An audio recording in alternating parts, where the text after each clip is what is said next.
Chapter 631, 3 Days of Absence. Don't tell me that this matter was targeted at me. Klein was alarmed as he immediately became abnormally awake.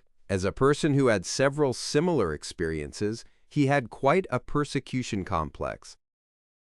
It really is possible. The Mother Tree of Desire used a dream to send Flight Ken a revelation just as I arrived at Oravi Island and began an entire series of plans. The first day I met Bilt Brando was the day the Naturism sect held the ritual to make the tramp stand-in die from gluttony. If they were targeting Admiral Amirius, the plan needed to ensure that there was no lack of a stand-in and that he couldn't find an additional helper or other means to conceal his departure. But clearly, this is something that cannot be confirmed. My involvement is proof. If the target was me, then the previous problem is explained. Klein used his clown powers to control his facial expression as he gloomily looked at Flight Ken. With such a theory, more questions emerged in his mind. But how were they certain that Bilt Brando would seek me out? The news of Gairman Sparrow being able to change into anyone was spread from Vice Admiral Ailment Tracy. It's an element beyond the Mother Tree of Desire's control. Of course, taking a different point of view, it's precisely due to the spreading of this news and my arrival in Oravi Island that made the Mother Tree of Desire send the revelation and put the plan into motion. But why would she want to corrupt me? My grudge with the Rose School of Thought hasn't reached the point of garnering the attention of an evil god. All I did was kill a Sequence 5 Wraith, a Sequence 6 Zombie, and a Sequence 7 Werewolf, with Miss Sharon and Merrick, snatching away the Scarlet Lunar Corona and biological poison bottle. My hunt against Admiral of Blood was terminated before it even started. It was an idea that didn't translate into action. The only thing that happened was the killing of Steel Moretti. The act of revenge that resulted from this matter shouldn't even exceed the attention of a saint. Was it something special about me that resonated with some item formed by the aura of the Mother Tree of Desire on this island the moment I stepped onto it? But I've never faced any abnormal reactions from the holy artifacts left behind by other deities in Backland or Tingan City. Furthermore, I did divine the matter above the gray fog and received the revelation that the death of the tramp was solely a coincidence. It wasn't arranged by a legendary creature or grade 0 sealed artifact, but the outcome ended up different. This is the first time that divination above the gray fog has been disrupted in the true sense of the word. I didn't even notice that it had been disrupted. Klein's thoughts came to a pause as he discovered the most serious problem. Back when the matter involved 008, all he received was an ineffective revelation and not a disrupted outcome. Therefore, it's a power that exceeds a grade 0 sealed artifact? The Mother Tree of Desire personally disrupted the matter, and she is a true deity herself, but it's very difficult for the 7 gods to influence the real world. There has to be a corresponding ritual. Yes, I had also divined the risks of acting as Amirius above the gray fog and received a revelation saying that it was an acceptable risk. The outcome does match the development of the situation, so it wasn't disrupted. The more Klein thought about the matter, the more perplexed he became. What was most incomprehensible about it was that if the target of corruption was himself, why didn't he suffer any demanding trials, and he instead solved the problem in a relatively simple manner? This made the Mother Tree of Desire's arrangement appear like a joke. While pondering with this weight in mind, Klein nearly crushed Flight Ken. He asked again to verify his conjecture. To his surprise, the Naturism sect hadn't held any rituals to request the Mother Tree of Desire to disrupt any divination over the past week. They didn't make any special arrangements aimed towards the failure of the project. Strange. Klein took out a gold coin and flicked it as a final confirmation. Even without divination, he was almost certain that Flight Ken wasn't lying. Firstly, the man was already on the brink of a mental collapse, making him lack the ability to fabricate something reasonable. Secondly, Flight Ken's answers adhered to logic, completely confirming whatever Klein had deliberately kept to himself. The gold coin landed in his open palm, the king's portrait facing up, indicating a positive response. Combined with the divination statement, Klein finally confirmed that Flight Ken wasn't lying. After temporarily suppressing his puzzlement, he cast his gaze towards Flight Ken once again. He asked without a smile, What deeds have you done in the past that violate the kingdom's laws or the moral fabric of society. Flight Ken was taken aback for a few seconds as his mental state seemed to instantly turn for the better. From his point of view, his ploy against Admiral Emirius was the most serious crime, something that would most easily enrage this important figure. Everything else was trivial, and nothing that needed a demigod to waste his time and energy on. Therefore, after skipping the important matters and coming to an ordinary topic, it meant that he might enjoy a good outcome. Flight Ken couldn't help but reveal a discreet smile as he hastened to recount. I once tortured a family for an entire night for their property and abandoned them in the woods after murdering them. Then I used faked documents and successfully obtained a sizable amount of wealth. I deliberately enticed many believers to indulge in their desires and watched as their emptiness and regret after the deed slowly paved the way for them to become fertilizer for the mother tree of desire. I once tricked many ladies to abide with their nature, an excuse for them to be redeemed by the spirits, allowing me to possess them. I tortured believers who attempted to renounce the religion, slicing off every part that protruded off their bodies. He recounted each and every sin of his, without any thoughts of concealing the truth. Klein felt disbelief with what he heard. He never expected anyone to be evil to this extent.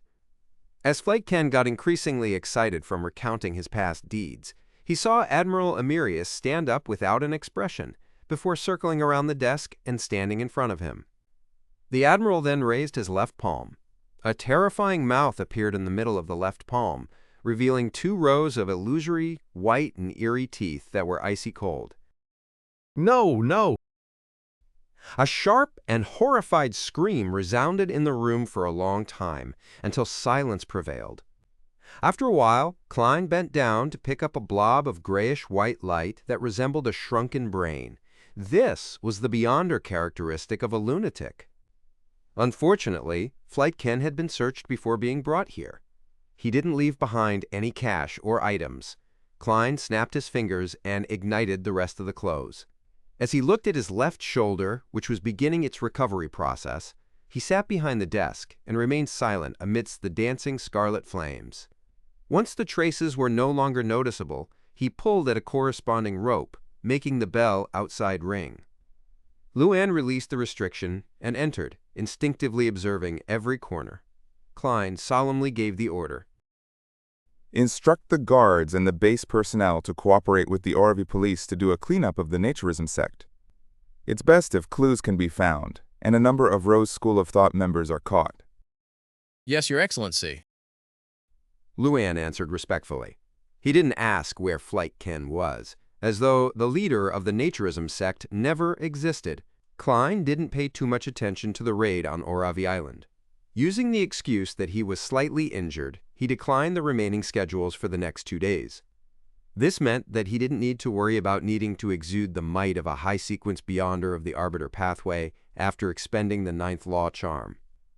Nearing noon, Luann entered after knocking the door and reported, Your Excellency, Mr. Aston has yet to leave on the liner. The new Governor General, Ben Conrad, has sent an invitation to participate in the banquet he's hosting tonight. Ben Conrad, the person who replaced Aston as Governor General. According to what I know, Viscount Conrad's family is a loyal subject of the royal family. Talim likely got to know Prince Edisek while being the equestrian teacher of Viscount Conrad's youngest son. Klein nodded gently as he immersed himself in Emirius Revelt's complex emotions. He remained silent for a few seconds before saying, Inform Governor General Conrad that it's inconvenient for me to attend the banquet because of the injuries suffered from the naturism sex assault. Apologize to him on my behalf. Yes, Your Excellency. Luann didn't persuade him otherwise and calmly left the room. A demigod definitely had the right to be willful. As long as he didn't engage in some secret ploy or commit any serious mistake, there was no way he would be blamed regardless of what he did.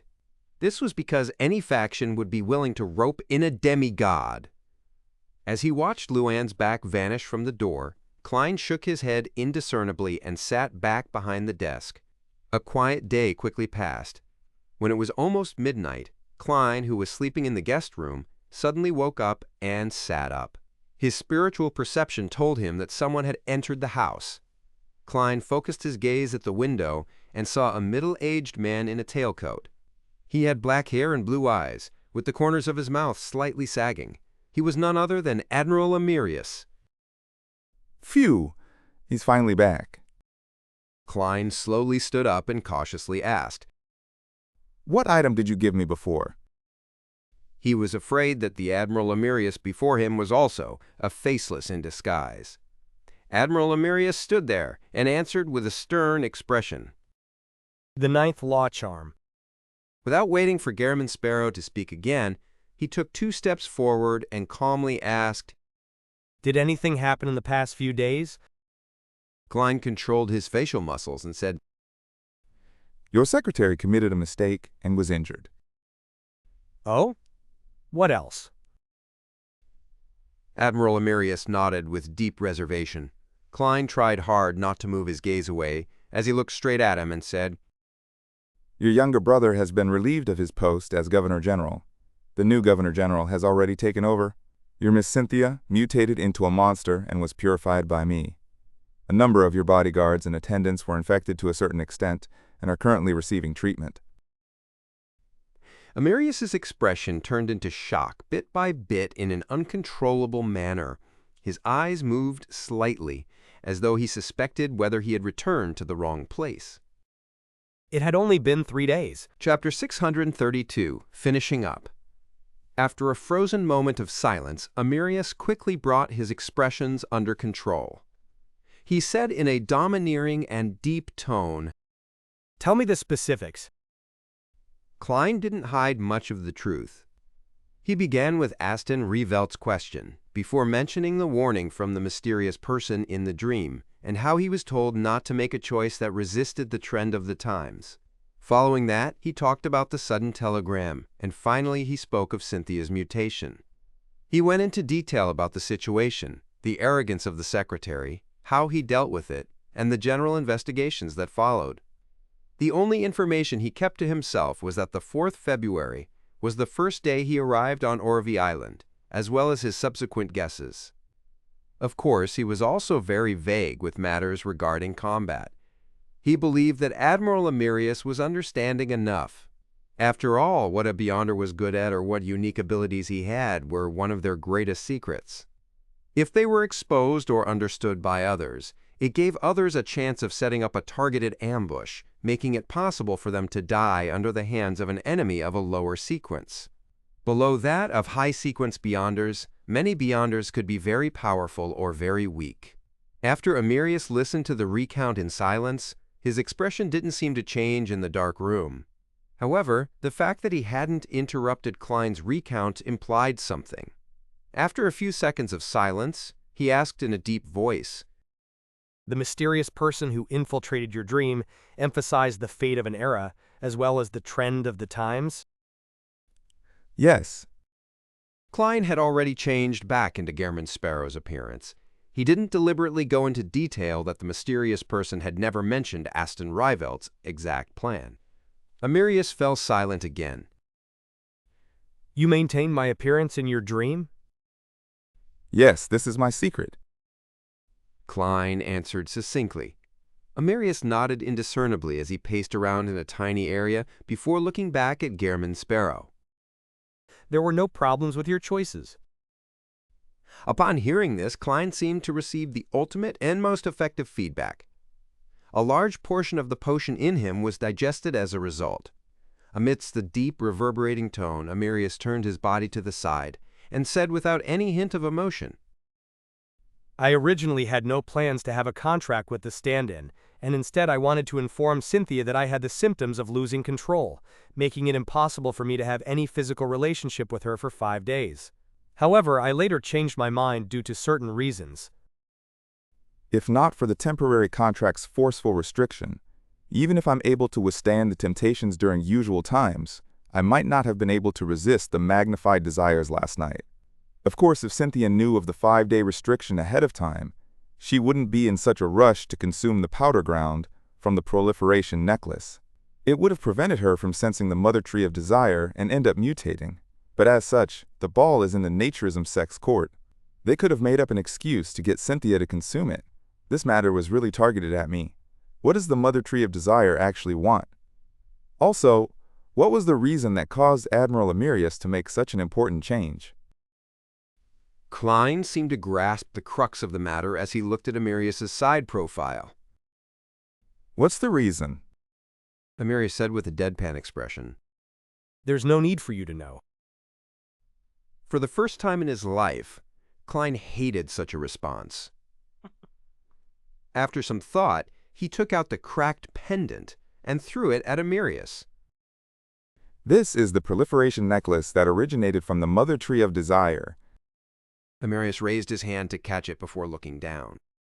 You may leave. Go to Built to receive your reward. Aren't you worried that I know of something I'm not supposed to know? That's right. Aston's ploy has been exposed and is known by his political enemies. As for Amirius, he was clearly not involved. Therefore, it doesn't matter if I understand anything.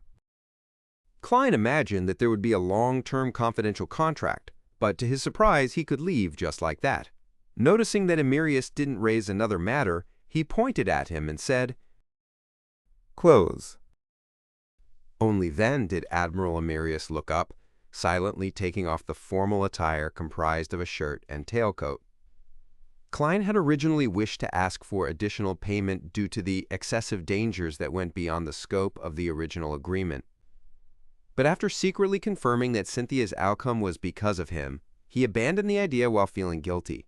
He quickly took off the comfortable sleeping robe, switched into a tailcoat, and under Amirius's guidance, leaped out of the window and secretly left the garden villa while the bodyguards' eyes were confounded. Amirius donned a sleeping robe and clenched the proliferation necklace before walking to the window. He stood there silently as he faced the crimson moon and few stars in the dark night. He stood there without an expression, not even changing his posture for a long period of time. Pah! He slightly relaxed his clenched fist as the miniaturized rhinoceros horn fell to the ground in the form of shattered pieces, bit by bit, fragment by fragment. The next day at noon, Klein, who had slept soundly the entire night, left the inn and took a carriage to Sweet Lemon Bar. He went to the second floor to meet Bilt Brando. Bilt asked with relief and surprise. It's over? Klein nodded and said, Admiral Amirius has returned. Where's the rest of the payment? Bilt revealed an unconcealable smile. After he dismissed his guards, he personally went to a safe anjo and took out the remaining £500 and a blue cufflink. Bilt introduced, This is the mystical item created from the murloc bladder you provided. It can provide illusory scales hidden beneath the skin, so you will be as difficult to catch as a fish. It will also help withstand a certain level of damage for you. With it, you can dive to at least 15 meters without any protective gear.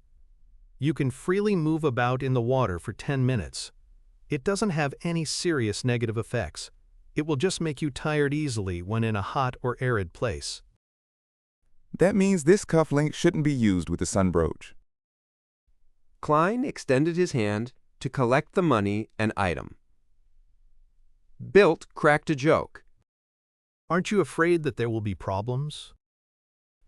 Your business is here. Klein answered calmly. His meaning was clear. If there were any problems, he wasn't afraid that the person in charge would go missing. Soka!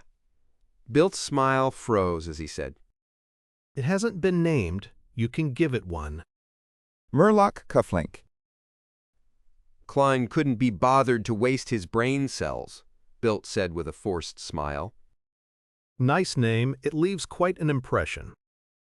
He paused for a moment before saying, That artisan said that he can fix the summoning ritual of a spirit world creature onto materials with spirituality. It will be able to last a maximum of 1.5 years, but you will need to provide detailed information. Heh. According to our agreement, I'll be responsible for it, so there's nothing to be worried about. All right, make it a harmonica. Klein took out a pen and paper from his pocket and scribbled the ritual to summon his messenger. Bilt received the piece of paper and casually scanned it. Messenger? This is rather rare. It's very hard for beyonders not from the death pathway to find a suitable one. If the messenger is accidentally summoned during the production process, a gold coin has to be given to her. What happens if it's not given? Heh. Spirit world creatures always have something odd about them. I've seen some who love music, as well as ones who loiter around shit. What happens if you don't give one?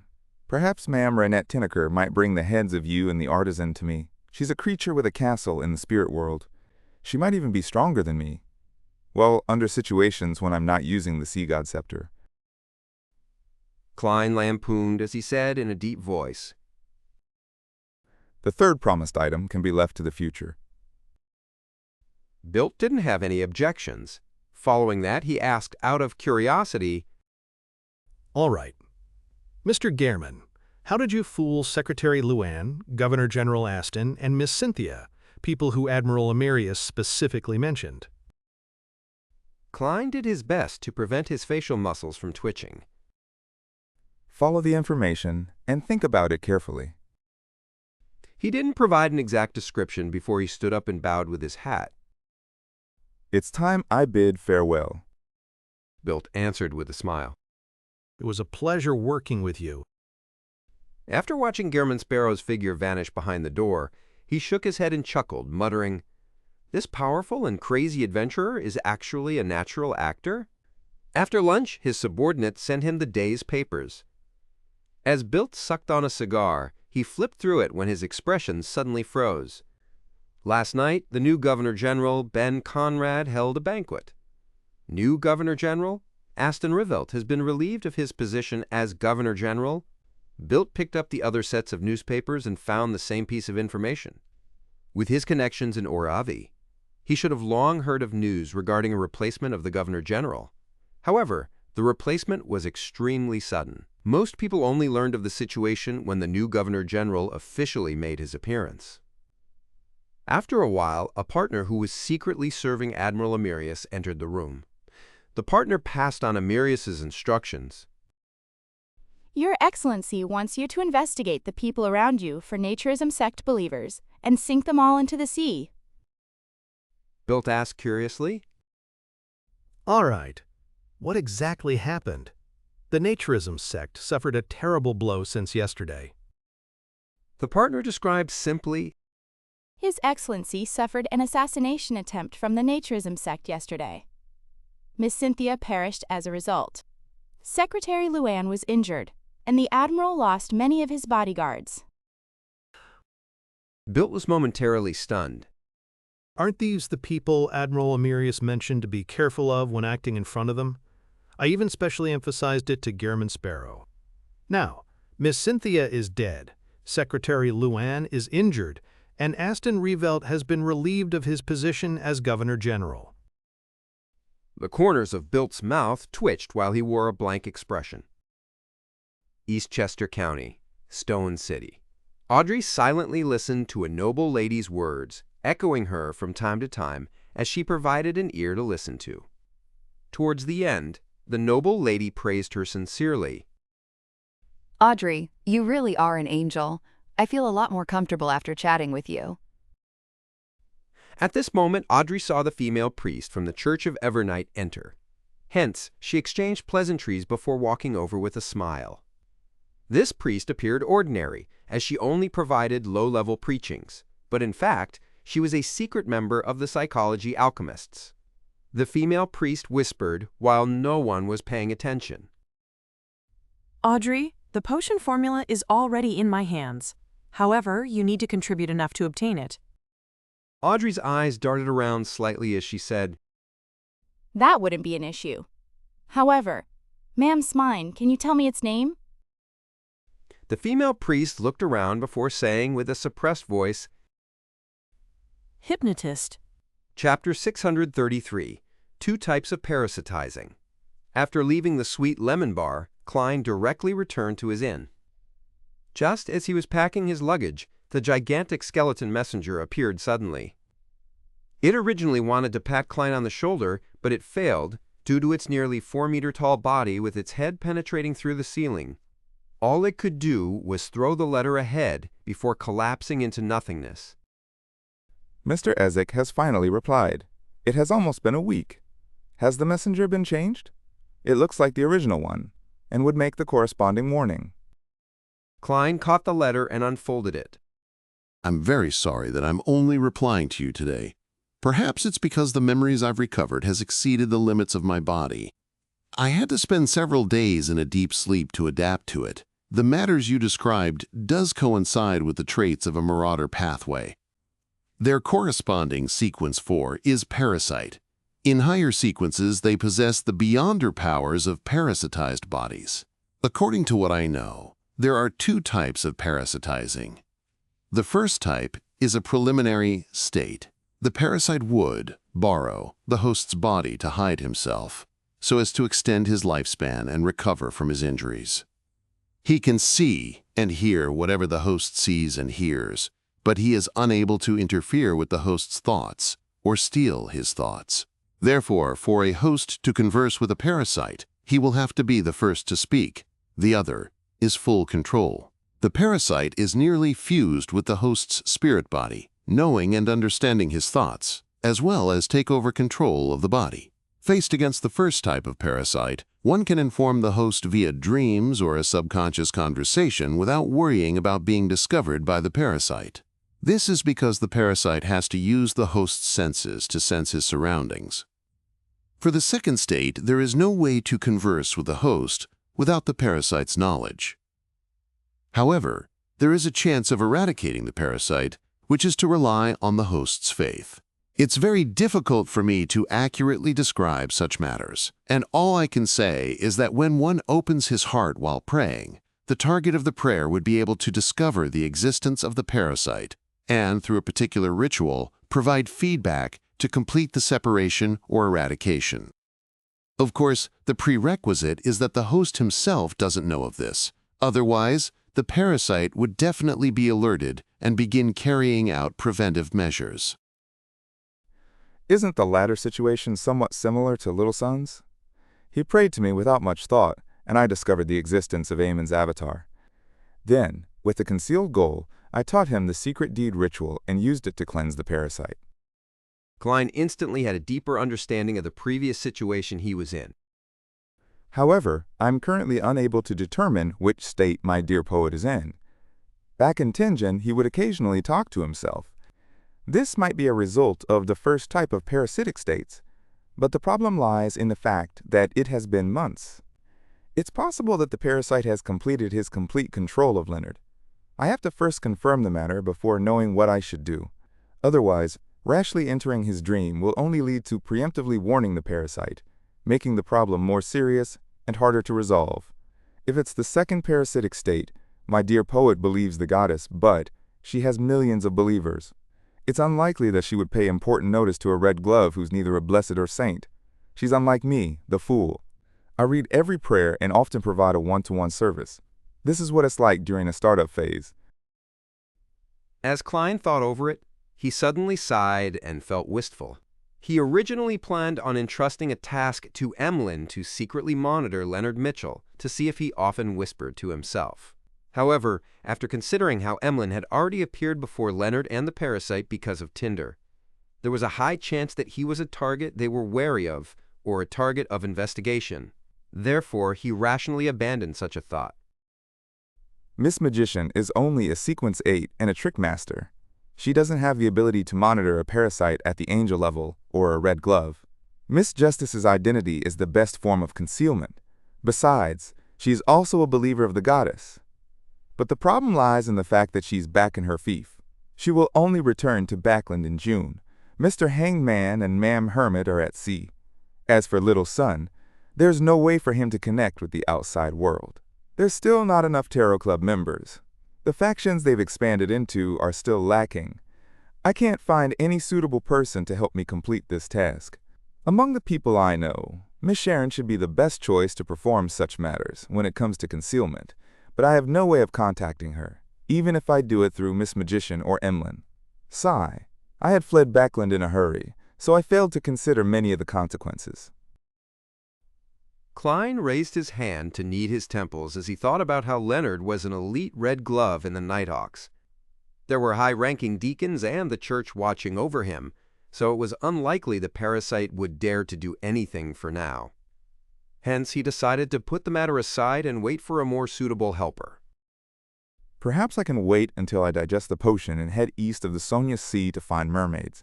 After I complete my advancement, I can return to Backland and do it myself. The experienced Klein didn't hesitate further as he rapidly made up his mind. Inside Sweet Lemon Bar. After the uneasy Bilt handled 2 naturism sect believers among his close aides, he finally received some good news. Buena. He stood up with a cigar in hand. Are you telling me that Admiral Amirius will be returning to Bayam today?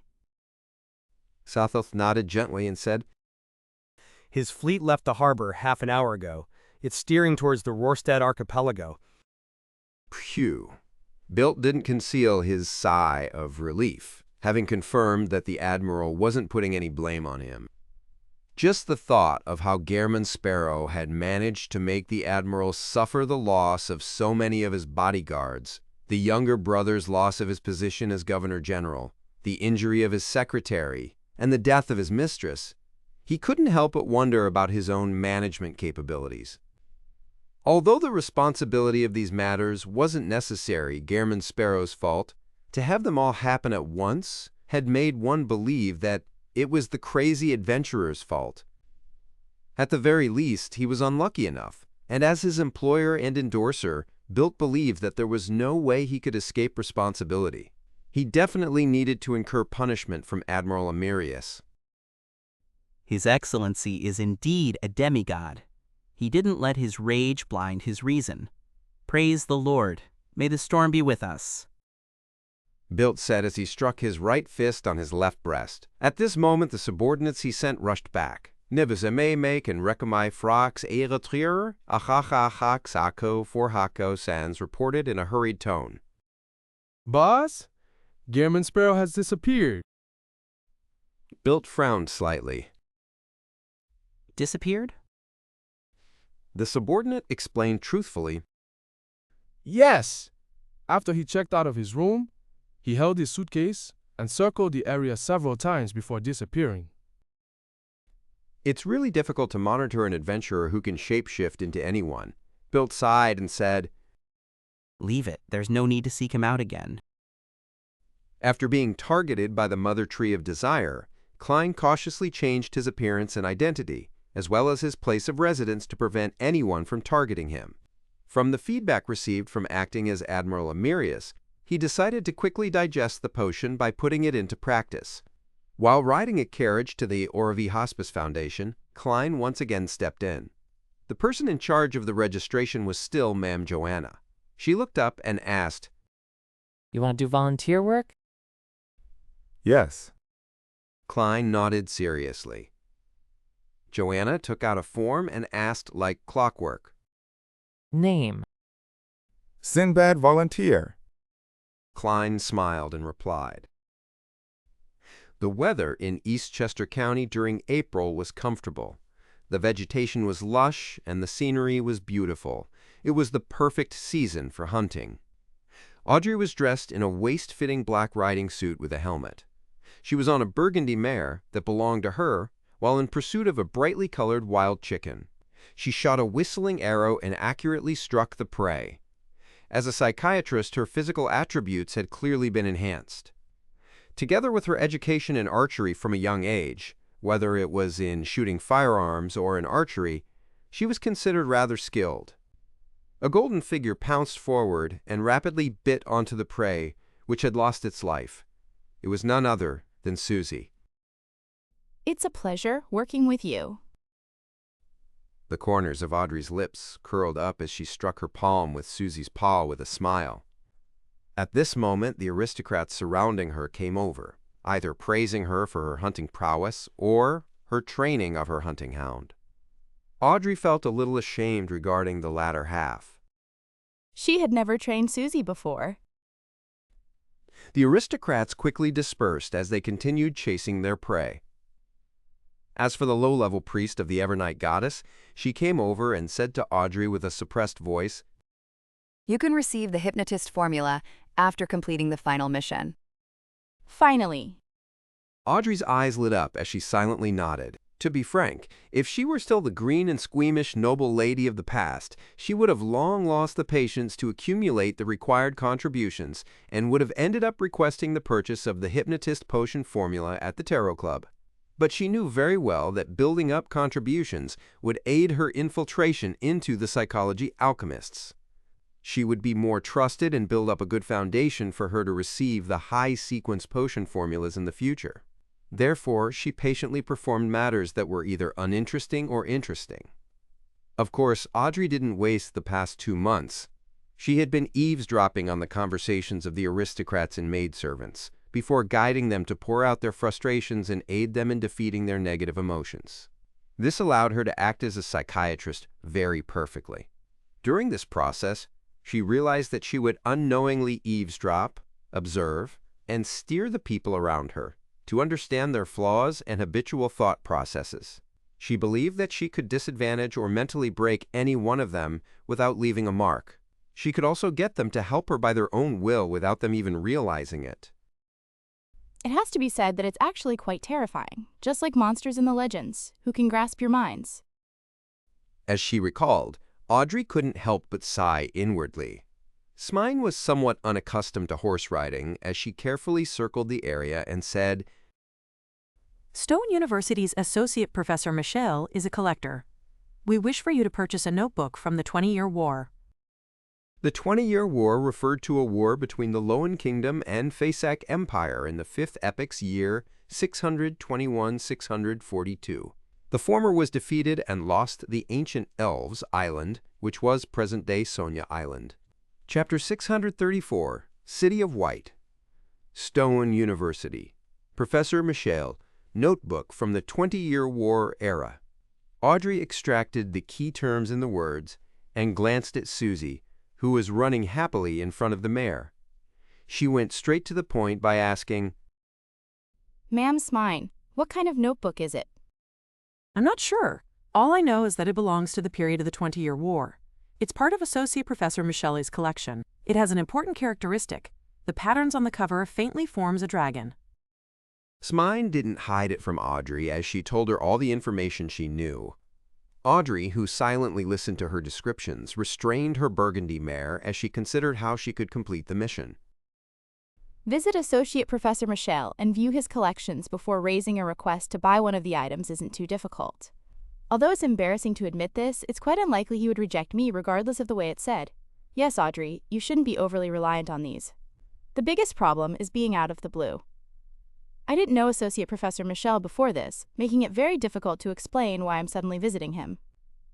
Besides, I don't know what the notebook means to him. Announcing my desire to purchase it might result in him being alert and wary. Jen's elder brother is studying at Stone University. At the last gathering, he depicted his penchant for describing and discussing matters. If I were to invite him and his sister to the next afternoon tea and steer the topic towards history, archaeology, or collections, then he will likely mention Associate Professor Michelle. Yes, at a university, there's definitely not many people who can be called collectors. With such a precursor, I can send someone to pay a visit to Associate Professor Michelle and make the request to view his collection. At the first meeting, I'll try my best not to show my desire for it. I'll observe the owner's actions and guide him to reveal his true self. This will be helpful for me to use suitable matters for suitable requests at a suitable time. After confirming her line of thought, Audrey nodded at Smine and smiled. I'll work hard to complete the mission, but I can't guarantee success. Just as she said that, she tightened the girth before shooting forward like an arrow, heading straight for a reddish-brown fox that was darting around in a hunting encirclement. Above the tumultuous sea, the Blue Avenger was like a leaf, tumbling amidst heavy squalls. From time to time, it would be thrown up before crashing back into the waves, but it maintained a stunning sense of balance without any signs of capsizing. Inside the captain's cabin, Alger Wilson was floating around the window as he looked at the waves outside, which were as high as mountains. There were forceful winds blowing around him in silence. Sometime later, he landed his feet onto the carpet. Windblessed is indeed a sequence that can be easily acted based on its name. The only problem is that it occasionally makes me irascible, completely matching the characteristics of a gale. Alger sighed inwardly without any delight. Over the past 2 months or so, he had failed to obtain the Ocean Songster formula through his own resource channels and the Tarot Club's trades. After all, it was that of a sequence 5, the sequence closest to a demigod. The corresponding formula was already something where demand far outstripped supply.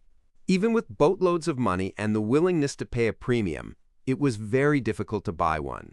Normally speaking, joining the corresponding church or organization was the most effective method of obtaining the corresponding formula, but as a Church of Storms bishop, Alger was unable to rely on this method. Due to particular secrets, he needed to hide his strength in order to win the freedom he needed to take action and be under light monitoring. Only after he had sufficient confidence would he head for a place and complete the goal he had been waiting for all this time. To his joy, he didn't waste the past 2 months. At the very least, the speed at which he digested the wind-blessed potion was pretty decent. The Wind Blessed is simple. Ocean Songster is said to be quite difficult. Must I frequently sing? Alger couldn't help but turn his head and look towards the deck. Although he was separated from them by several rooms, he could still hear the drunken sailors singing with gusto, creating a din that could rival the storm's roars. Alger unknowingly frowned. Backland, Sherwoodborough, Synthus Circus. A youth asked the woman dressed in a pitch-black pointed hat and dress of the same color in puzzlement. Ma'am, didn't you say that you're performing magic? Why are you dressed like that? I don't know why I'm wearing this as well. Perhaps it's because of my first appearance here. My brain was freezing from the weather, and my style was subsequently fixed. Fours rubbed her face, which had red and yellow paint, as she replied with a smile. In ancient times, magic is often mistaken as witchcraft. But this has nothing to do with why I'm wearing this. She picked up the middle of 3 porcelain cups which were placed in front of her. She then placed a white ball beneath it. Cupia. Then she quickly switched the positions of the cups before smiling at the youth who had questioned her. Guess where the tiny ball is? The youth said with piqued interest, Isn't this one of the gambling methods invented by Emperor Roselle? But you aren't a croupier, but a trick master at a circus. Therefore, I believe that the ball has already been switched away. All the cups are empty. Fours smiled and said, Congratulations, you got it wrong. She suddenly picked up the cup in the middle as a white blur flew out. It was a dove! As for the tiny ball from before, it was where the dove had left. Wow! Godly! Wonderful magic! Brilliant!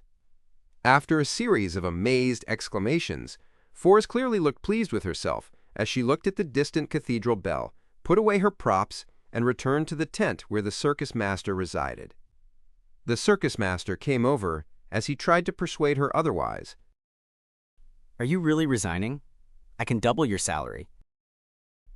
Unfortunately, I had already summarized the Trickmaster principles by the middle of March, and had already completely digested the potion last week. If it wasn't because the contract ended today, I wouldn't even be here today. Although being a Trickmaster feels very nice, this doesn't stop me from my goal of advancing to astrologer. Teacher said that he would be giving me the formula, ingredients, and a gift this week. What kind of gift will it be? Sigh, the ravings from the full moon are getting more terrifying. If not for Mr. Fool, I definitely would have lost control and become a monster. Fours extended her right hand and covered her mouth, languidly yawning. Then, she said with a smile, Well, I'm actually a best-selling author. My next book is related to circuses, so I came here to be hired. The circus master's eyes lit up as he said worriedly and expectantly, A best-selling author? Will you write bad things about us? Are there any? I had a great time for the past 2 months. Fours took off her pointed black hat. The circus master revealed a sincere smile and said, Wall Mamwall, can you mention our circus's name in your book? I'll pay you advertisement fees. Of course it won't be much. As you know, I'm responsible for the livelihoods of many people. That can be done? This circus master is quite smart. For the first time, Forbes realized that a novel could advertise just like in newspapers or magazines. Furthermore, the format was more obscure and natural. Amidst waves, a liner with rows of cannons traveled along a safe sea route without daring to deviate far from it. Any deviation from the sea route east of Oravi Island usually meant disappearing.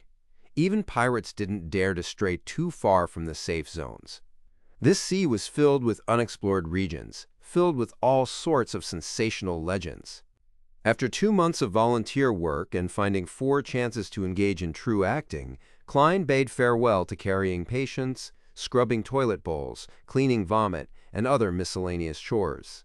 He boarded a ship headed for the Gargas archipelago. At the tarot gathering in early March, he had hired the hermit Catalea in a private conversation. He would meet her at the capital of Gargas archipelago, the city of White Naz. He would then board her ship and head for the dangerous ocean, which was close to an illusion, on the far east of the Sonia Sea. There, he would search for unaffiliated mermaids who lived there. The hermit Catalea seemed to be very interested in meeting members of the tarot club in the real world. With just a few seconds of thought, she agreed to the world's request. However, due to the high level of danger, she had given a high asking price, £3,000. Klein's first reaction was to give up and take Mr. Hanged Man's ghost ship, but considering how there would be many sailors from the Church of Storms following him, making his freedom limited, and the fact that the level of danger in the easternmost area of the Sonia Sea was high, he finally accepted Ma'am Hermit's condition. As for her, she would wait around the Gargas archipelago for 1 month at the beginning of April. Any delay would imply the end of the cooperation. To not waste the £1,000 deposit, Klein didn't wait to complete his digestion before heading for Gargas archipelago from Oravi Island. Of course, with the summaries and chances at true acting from before, he was already very close to completely digesting the faceless potion. Even if he didn't use true acting, just acting in his capacity as Gehrman Sparrow was enough to complete the digestion in 2 to 3 weeks. Due to this reason, as well as the world's identity being tied with Gehrman Sparrow, Klein transformed back into the lunatic and powerful adventurer once he left the hospital. However, he did disguise himself to a certain degree. As he watched the perturbed sea surface, Klein finally saw a port city that had houses mainly made of white rock. The most eastern front of the Fasak Empire, the capital of the Gargas archipelago, Nas. I'm finally overseas. Klein looked at a fishing boat carrying whale meat cruising into the harbor. Its ruggedness wasn't concealed. Meanwhile, he discovered several ships hanging pirate flags docked at the harbor without any signs of concealment. Indeed, Oravi Island's eastern front is a playground for pirates. Klein wore his hat and carried his luggage and left the cabin after the liner came to a stable halt. He went down the gangway into the harbor. After a few steps, he saw a crew of pirates seemingly entering conflict with a local gang. Both sides drew their weapons as they clashed. Klein calmly walked past, showing no signs of stopping them. At that moment, he saw a local pull out a few cans from his pocket and open the lid before throwing it into the middle of the road. What's the meaning of this? Klein nearly laughed out before recalling an infamous item at sea. Canned wolffish.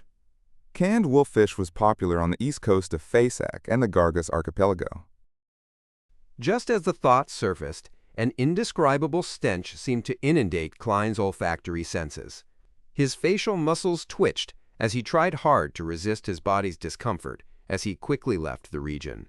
A small number of pirates who were struck by the stench vomited immediately, while the remaining ones frantically fled while dragging their companions as though they had lost all their combat strength. 1 minute later, in a secluded corner, the crazy adventurer, Gehrman Sparrow, crouched down and silently belched. Chapter 635, Meeting. The smell of canned wolffish is really pungent. Not only is it smelly, but it is also disgusting. It is practically a biological weapon. Klein crouched in the corner and took nearly a minute to recover. Before that very instant, he had underestimated canned wolffish. He had failed to take the necessary actions to deal with the situation. He could have used paper figurine substitutes or create an invisible air tube to pretend that he was using underwater breathing, but he had done none of that. Now, he finally got a deep understanding of how wise it was to ban opening canned wolffish in public. Phew. Klein exhaled as he slowly stood up. Carrying his suitcase, he slowly walked towards the harbor. His first impression of the city named Naas was one of many white houses, with stone being a common material for the buildings. The second impression was that it was not too far north, but the temperature was rather cold. Even though it was already April, it was still only a few degrees Celsius. The third impression was that there were many whaling houses. Gigantic beluga whales were being dismembered for their skin, flesh, fat, bones, and gray amber. The latter two could be used to make pannier for banquet dresses or top-grade scented materials. Whether it was for incense or perfume, they were considered luxurious goods that only the wealthy and nobles could enjoy. As for the skin, flesh, and fat of beluga whales, they also had their own uses. They were used separately to make clothes, food, or oil-related products. In Naas and the Gargas archipelago, the culinary methods for preparing beluga whale had transformed into a unique culture. There were all sorts of techniques and famous restaurants. Klein passed by the various whaling houses, seeing separated fat being carried out on cargo carriages towards nearby factories that spewed black smoke. They were oil refineries which were very unique to Gargas. Beluga whale fat could be refined into whale oil, which could be bottled and made into outstanding incendiary material and the lifeblood of particular industries. Very unique. Klein exhaled some mist as he stopped and watched for a while. Out of the harbor and into the city district, a cacophony of Faesak inundated his ears.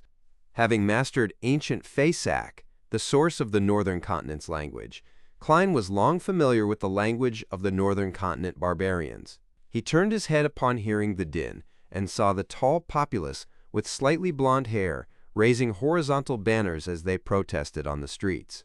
The horizontal banner right at the front clearly wrote the reasons for their protest. Oppose the poaching of beluga whales. We need sustainable development. PF. Klein nearly lost his cool as he believed that the concept of sustainable development was highly likely to be invented by Emperor Roselle. As he swept his gaze, he looked at the banners behind it and understood the goals of the protest. Whaling for survival, not entertainment. Humans are not more important than beluga whales. Greedy devils should leave Naas. At this moment, a policeman dressed in a gray uniform held a shield, riot fork, and baton to stop the protesters from advancing. After a brief argument, the scene quickly turned violent. Many protesting youths threw opened canned wolffish, as well as Molotov cocktails. The police did not show restraint as they forged forward, raising their shields and striking with their batons. Klein pinched his nose as he watched the fire burning on the street. He realized that many passers-by were completely unfazed. Apart from a small bunch of spectators, the rest continued proceeding to their destinations. It appears that such things happen often in Naas. Do protests develop into riots? As expected of the Faesak Empire. Klein mumbled to himself, circled the street, and casually found an inn to stay. He continued registering as Gehrman Sparrow, unworried that the news released by Vice Admiral Ailment Tracy would cause the Church of the Evernight Goddess to view him as a faceless. This was because he had no plans on traveling through the whale fishing routes to find mermaids who were believers of the goddess. He planned on heading to the dangerous region farthest east from the Sonia Sea. As for the safety in the Gargas archipelago, there was nothing he needed to worry about. This was a colony of the Faesak Empire. The only legal church was the Church of the God of Combat. They were enemies with the Church of the Evernight Goddess. Klein was originally worried that he would encounter many faceless here, meeting 7 or 8 faceless, simply from going next door to enjoy some whale cuisine. However, after serious consideration, he rationally eliminated this possibility. First, beyonders from the seer pathway were rare to begin with. Klein had only met 3 Beyonders who were beyond Sequence 8, and second Sequence 6 Beyonders were not commonly seen. Even in a playground for pirates, those who had 5,000-pound bounties were considered rare creatures. Third, once a faceless had many preparations, they would seek out mermaids on a whaling boat. They would either begin having faith in the goddess, sink to the bottom of the ocean, or become research personnel. Otherwise, the extremely smart ones would seize the opportunity and successfully advance before leaving safely. It was very rare for them to stay on Gargus Archipelago for long. In all of Nas, excluding myself, there would not be more than 2 faceless. Klein straightened his clothes as he was not in a rush to contact Admiral of Stars Catlia. He came onto the streets in a good mood and began searching for delicacies, according to what he heard on his travels. Raw beluga whale slices, fried whale steak, whale oil with skin, roasted whale meat. Like a standard traveler, Klein restaurant hopped thrice and sampled different food. Not bad. It is pretty unique, and it is not very fishy. Instead, it is very appetizing and alluring. Burp. Klein covered his mouth as he came onto the streets. He discovered that the street lamps were sparse, but the lights from the houses lining the streets were bright. To a certain extent, they reduced the darkness of the night. Ice-cold winds passed through the ocean, causing Klein to raise his hand to prop up his collar.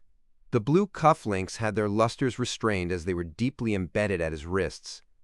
Compared to rings, items like cufflinks were more suited to Gehrman Sparrow's persona. Therefore, Klein did not blame the artisan for making changes without his permission. As for the harmonica that had fixed the summoning ritual of a spirit world creature, it matched Klein's inward intentions completely. It could be used for a year and a half. It was silver in color, exquisite and beautiful. When he received the harmonica, Klein had imagined such a scene, a crazy and powerful adventurer playing a sad tune on the harmonica in a silent night under the dark moonlight by the side of a boat. Unfortunately, the harmonica could not produce any sound, and it could only be used to summon Renette Tinnecker. Shaking his head indiscernibly, Klein steadily walked down the empty and cold Nas streets before returning to his inn. Using sleep to bring himself back to an optimal state, he went to Gray Amber Street the next morning and entered a sundry store named Hot Whale Dance.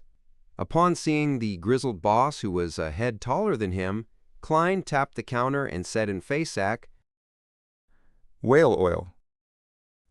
The boss had wrinkles plastered across his face, but he only wore a coat made of beluga whale skin. The light-colored patterns had a strange beauty. How much? The boss was drinking large mouthfuls of liquor, ignoring the messy placement of the goods. 1 1/4 buckets. Klein replied according to the predetermined secret password. The boss's drinking actions instantly slowed down as he placed the cup of brownish-green alcohol onto the bar counter. Do you want to try some? It is many times purer than Nepos. It is considered the mistress of all Faceac men. This was a distilled liquor that is a specialty of Faceac. It is brewed with potatoes or grain. The alcohol purity was high, as stimulating and famous as Blaze. Compared to Sonia blood wine, its price was rather low, and it was well liked by ordinary Faceations. There is no need. Klein shook his head. The boss chuckled. What kind of man are you if you do not drink Nepos? Are there only women in Loan? He mumbled before drinking another mouthful. Who introduced you here? Ma'am Garmis's. Klein said a name in the style of the local customs. The boss exhaled, causing a strong scent of distilled liquor to linger in the air. He staggered as he got up, like a polar bear performing at a circus. After giving the store employee instructions, he brought Klein to a tiny room on the second story of the warehouse at the back. Let me search for it. Let us see. The boss mumbled as he crouched. Klein controlled the twitching of his facial muscles as he recalled a widely spread joke in the Loan Kingdom. When is a Faceac man not drunk? When he is in his mother's womb. After waiting for a moment, Klein saw the boss find a pure crystal ball from his rummaging. Then, the tipsy polar bear had his back facing Klein as he rubbed his hands on it, softly chanting the tongue-twisting ancient Hermes. The room gradually turned dark as all the corners without light sank, like they were producing a strange, attractive force. The crystal ball quickly lit up, producing the figure of a woman wearing a black, classic robe. She had an oval face and had very fair skin. Her eyes were deep black with a slight purple hue which was filled with mystery. I am seeing another Tarot Club member's actual appearance again. Klein stepped forward and received the crystal ball. On the opposite end of the crystal ball, the hermit Catalea could also clearly see the world. He had black hair and brown eyes, with a thin and angular face. Her gaze paused for a moment before she hesitantly said, German Sparrow. She discovered that the true strength and standards of the Tarot Club members were far stronger than she had expected. The world was actually the crazy hunter, German Sparrow, who was considered at the level of a pirate admiral. My various assumptions of the world were problematic, controlled, staid, experienced, and ruthless. Admiral of Stars did not feel overly surprised. Yes, Ma'am Catalea.